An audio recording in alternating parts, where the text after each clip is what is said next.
Olá, pessoal! Nessa aula vamos ver como multiplicar números decimais e números naturais. Então a regra básica é a seguinte: a gente vai fazer do mesmo jeito que a gente fazia na aula anterior. O que vai mudar? Na aula anterior a gente tinha dois números decimais, né? Nessa aula a gente vai ter um número natural. E na hora de contar o número de casas depois da vírgula, que seria a regra 2 da aula anterior, se você assistiu, a gente vai... O número natural não tem vírgula. Então, eu não vou contar nenhuma casa decimal depois da vírgula se não tem vírgula no número natural. Então, o que vai acontecer com a regra 2 é que o número de casas decimais vai ser o número de casas decimais do número decimal. Eu não vou precisar somar com o número natural, que ele não tem vírgula. Então, a gente vai ver um exemplo bem básico, só para pegar bem isso, relacionando com a aula anterior, que é a multiplicação de 3 inteiros e 57 centésimos vezes 6. Aqui eu peguei um número pequeno para não estender muito a aula, porque isso aqui é só uma breve extensão da aula anterior. Então a gente vai colocar o 3,57, então colocamos o 7, o 5 e o 3. Por enquanto a gente esquece a vírgula. Coloco o 6 embaixo do 7, e aí eu coloco a vírgula depois do 3 ali. Colocamos o sinal de vezes e um traço para separar os fatores do resultado.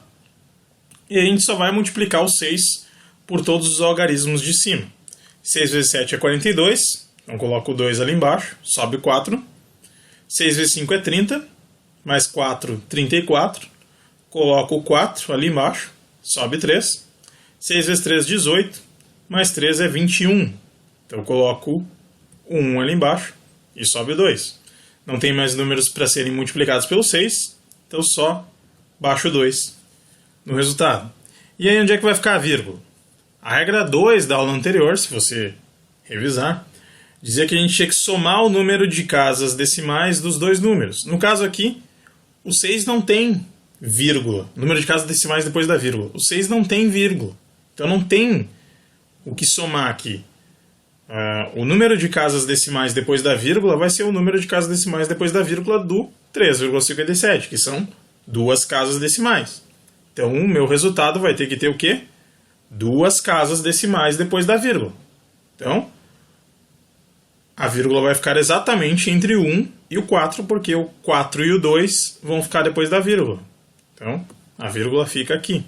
E aí nós temos duas casas decimais depois da vírgula, dois algarismos depois da vírgula, que são o 4 e o 2. Então, isso aqui era só uma breve extensão da aula anterior, só para, caso alguém tivesse dúvida, tá, mas e quando tem número natural, o que eu faço? Faz do mesmo jeito, só que o número natural não vai ter vírgula, então você não vai somar os algarismos depois da vírgula. Então essa aula fica por aqui. Um grande abraço e até a próxima aula.